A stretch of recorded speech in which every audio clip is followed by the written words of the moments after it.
सादा बंधक और भोग बंधक में क्या अर्थ है? सादा बंधक की दो शर्तें हैं। सादा बंधक में बंधकदार, दार कौन है? जिसका कुछ बंधक हुआ है। बंधकदार को संपत्ति का कब्जा परिदत्त नहीं किया जाता है। ठीक है। और दो नंबर विशेषता है, सादा बंधक में बंधककर्ता मतलब बंधककर्ता बंधकदार को संपत्ति तो नहीं देता, परंतु धन का संदाय करने के लिए अपने आप को व्यक्तिशः आबद्ध करता है। और भोग बंधक में बंधकदार को बंधककर्ता द्वारा संपत्ति का कब्जा परिदत्त कर दिया जाता है। और सादा बंधक में बंधककर्ता धन का संदाय करने के लिए आबद्ध होता है, जबकि भोग बंधक में ऐसी आबद्धता नहीं होती है।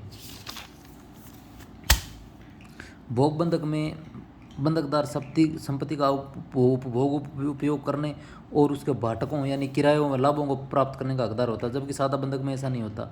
सादा बंधक में वो जो बंधकदार है, बंधककर्ता खुद धन का संदाय करने के लिए अपने आप को व्यक्ति से आबद्ध कर लेता है। और सादा बंधक में बंधकदार संपत्ति का कब्जा परिदत्त नहीं करता है। भोग बंधक में संपत्ति का कब्जा ही उसको परिदत्त कर देता है। भोग बंधक में संपत्ति का बंधकदार को संपत्ति का कब्जा परिदत्त कर दिया जाता है बंधककर्ता द्वारा। भोग बंधक में बंधक संपत्ति से प्राप्त लाभों और भाटकों का समायोजन बंधक ऋण लेखे किया जाता है, ऋण के पेटे। और उस सादा बंधक में ऐसा नहीं होता। सादा बंधक में बंधक ऋण में सौदे यानी वापसी या ऋण अदायगी हो जाने, बंधक ऋण में सौदे हो जाने की दशा में उसके सदस्य नहीं किए जाने पर बंधक ऋण की वसूली बंधक संपत्ति का विक्रय कर की जा सकती है, जबकि भोग बंधक में ऐसा नहीं होता। अब भोग बंधक और अंग्रेजी बंधक में क्या फ़र्क है? अंग्रेजी बंधक में बंधककर्ता द्वारा बंधक संपत्ति का कब्जा बंधकदार को इस शर्त के साथ दिया जाता है कि एक निश्चित तिथि को बंधक धन का संदाय कर दिए जाने पर संपत्ति का कब्जा पुनः बंधककर्ता को अंतरित कर दिया जाएगा, जबकि भोग बंधक में ऐसी कोई शर्त नहीं होती।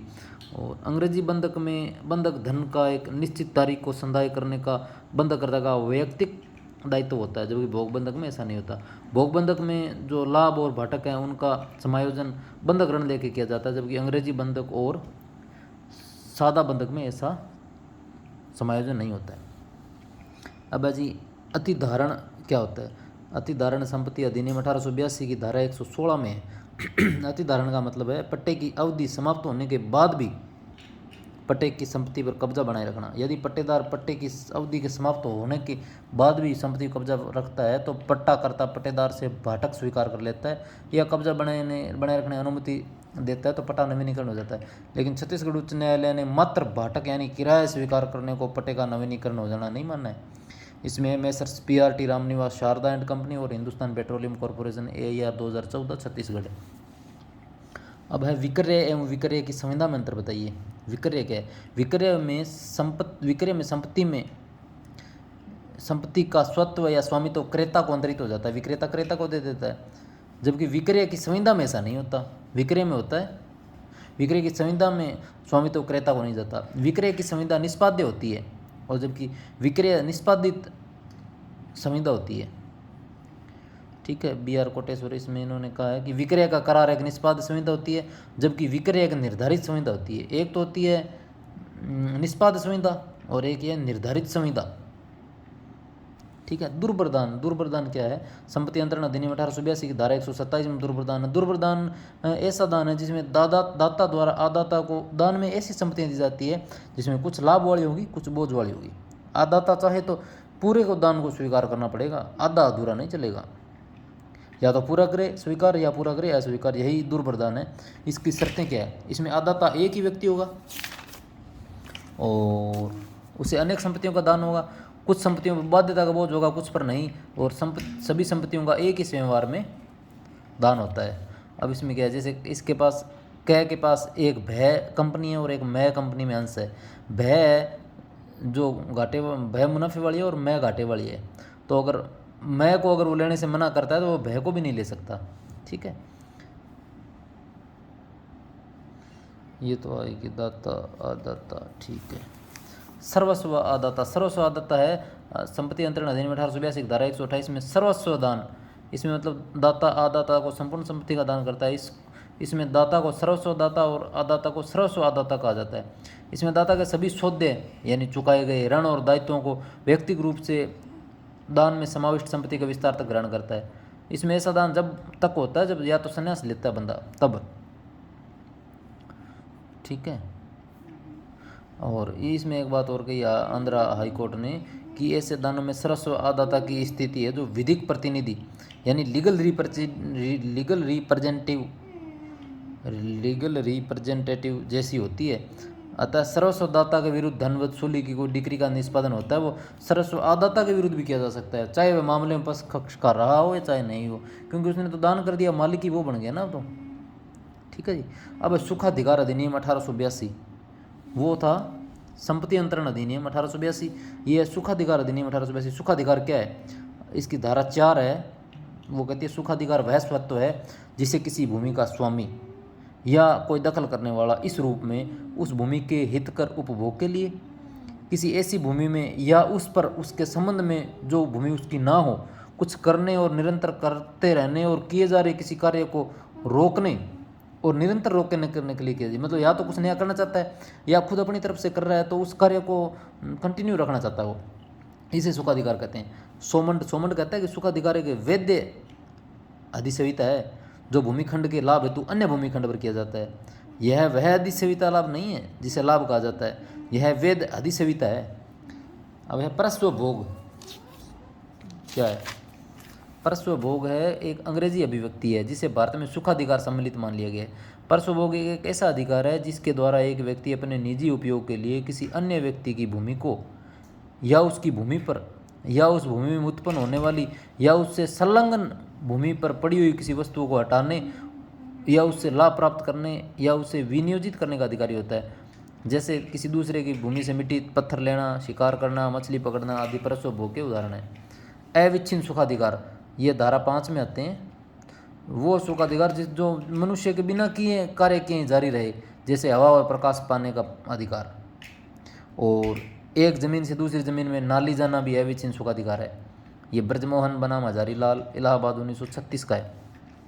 विच्छिन्न सुखाधिकार एक ऐसा सुखाधिकार है जिसके लिए मनुष्य को काम करना पड़ेगा। मार्गाधिकार इसका सबसे अच्छा उदाहरण है। मार्ग में आते जाते रहोगे तो ही इस मार्ग वाले सुखाधिकार का आप अस्तित्व में लाभ ले सकोगे, अन्यथा नहीं। सुखाधिकार कौन प्राप्त कर सकता है? सुखाधिकार अधिनियम की धारा 12 के अनुसार वो बंदे प्राप्त कर सकते हैं स्वामी और अधिभोगी, सहस्वामी और पट्टा ग्रहीता, मतलब जिसने पट्टा लिया है मालिक से। यह व्यक्ति अपनी संपत्ति के हितकर उपभोग के लिए सुखाधिकार अवाप्त कर सकते हैं। ठीक है। पट्टे की दुकान के लिए निर्माण कार्य से आड़ होने पर ऐसे निर्माण कार्य को रोकवाने हेतु पट्टा ग्रहीता द्वारा व्यादेश के लिए आवेदन किया जा सकता है। ठीक है। व्यादेश मतलब निषेधाज्ञा, अगले पन्ने में लिखा हुआ है। अब है आवश्यकता जनित सुखाधिकार क्या है? ये धारा 13 में आता है। आवश्यकता जनित सुखाधिकार ऐसा सुखाधिकार है जो किसी संपत्ति के हितकर उपभोग के लिए अत्यंत आवश्यक है। इसका उद्भव निम्नांकित परिस्थिति में होता है: हस्तांतरण द्वारा, उत्तरदान द्वारा और विभाजन द्वारा। मतलब संपत्ति हस्तांतरण कर दी, विभाजन कर दिया या दान दे दिया गया। यह ऐसा सुखाधिकार है जिसके बिना संपत्ति का हितकर उपयोग में ही नहीं किया जा सकता है। मात्र वाद में यह कह देना पर्याप्त नहीं है कि वादग्रस्त मार्ग ही एकमात्र मार्ग है। चिर व्यवहार द्वारा अवाप्ति क्या है? ये धारा 15 में चिर व्यवहार द्वारा सुखाधिकार की अवाप्ति के संबंध में प्रावधान किया गया है। चिर व्यवहार द्वारा सुखाधिकार की अवाप्ति से अभिप्राय है चिर व्यवहार यानी जो लंबे समय तक चले, जैसे हवा, प्रकाश, सहारे, मार्ग आदि के अधिकार का बिना किसी रुकावट के 20 वर्ष तक शांतिपूर्वक उपयोग किया जाना। चिर 20 यूँ याद कर लो। चिर 20 मतलब हवा, प्रकाश, सहारे, मार्ग आदि के अधिकार का बिना किसी रुकावट के 20 वर्ष तक शांतिपूर्वक उपयोग किया जाना है। चिर व्यवहार द्वारा सुखाधिकार की अवाप्ति के लिए कौन सी बातें हैं? दावाकृत अधिकार हो, निरंतरता 20 वर्षों से हो, बिना किसी रुकावट के हो, शांतिपूर्वक उपयोग किया गया हो। यह है जीवन लाल पालीवाल बनाम कृष्णा राव डी राठौड़ AIR 2004। प्रथागत अधिकार ये धारा 18 है। यूँ मान लो पहले 18 से पहले शादी करते थे तो 18 आयु होगी, और ये वो प्रथा ही थी एक तरह से। इसमें प्रथागत सुखाधिकार क्या है? वो सुखाधिकार जो स्थानीय प्रथाओं के प्रभाव से अवाप्त होते हैं। इनका उद्गम स्थानीय प्रथाओं से होता है जो किसी स्थान पर लंबे समय से प्रचलित विधि का बल प्राप्त कर लेती है और एक अधिकार को जन्म देती है। इसके लिए कौन सी बातें आवश्यकता है? प्राचीनता, युक्ति युक्तता, निश्चितता, निरंतरता, नैतिक एवं लोक नीति के अनुरूपता, सुविधाओं से सुसंगतता या संविधाओं से सुसंगतता। अमर सिंह बनाम केर सिंह, हिमाचल प्रदेश।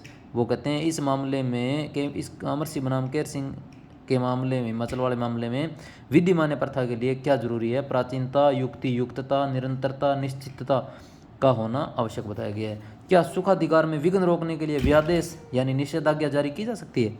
यह धारा 35 कहती है कि किसी सुखाधिकार में विघ्न को रोकने के लिए विनिर्दिष्ट अनुतोष अधिनियम 1963 की धारा 36 से 39, मतलब वो सुखाधिकार अधिनियम 1882 है, उसमें विघ्न को रोकने के लिए एक नया कानून बना है, वो है विनिर्दिष्ट अनुतोष अधिनियम 1963 की धारा 36 से 39 के तहत आप निषेधाज्ञा जारी करवा सकते हो। यदि सुखाधिकार में सचमुच विघ्न डाला गया हो, उसके लिए क्षतिपूर्ति प्राप्त की जा सकती हो, उसमें विघ्न डालने की धमकी दी गई हो। अनुज्ञप्ति क्या है? अनुज्ञप्ति है जी लाइसेंस। धारा 52 में अनुज्ञप्ति क्या है? जहाँ एक व्यक्ति दूसरे व्यक्ति को या अन्य व्यक्तियों की किसी निश्चित संस्था को, मतलब एक व्यक्ति या तो कोई व्यक्ति को या संस्था को प्रदाता की अचल संपत्ति में या उस पर कुछ ऐसी चीज़ करते या करते रहने देने का स्वत्व प्रदान करता है जो स्वत्व की अनुपस्थिति में अवैध होती। भाई वो ना कहता तो अवैध होती और वो कहता है तो वैध होती। ऐसा स्वत्व किसी सुखाधिकार या उस संपत्ति में किसी हित के बराबर नहीं हो जाता, वह स्वत्व अनुज्ञप्ति कहलाता है।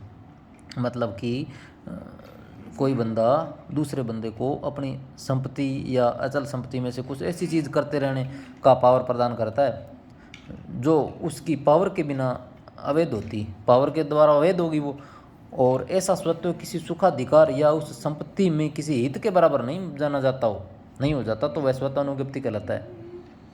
ठीक है। अनुज्ञप्ति एक वैयक्तिक विशेषाधिकार है, संपत्ति में हित नहीं है भाई। यह वसीयत की विषय वस्तु नहीं हो सकती।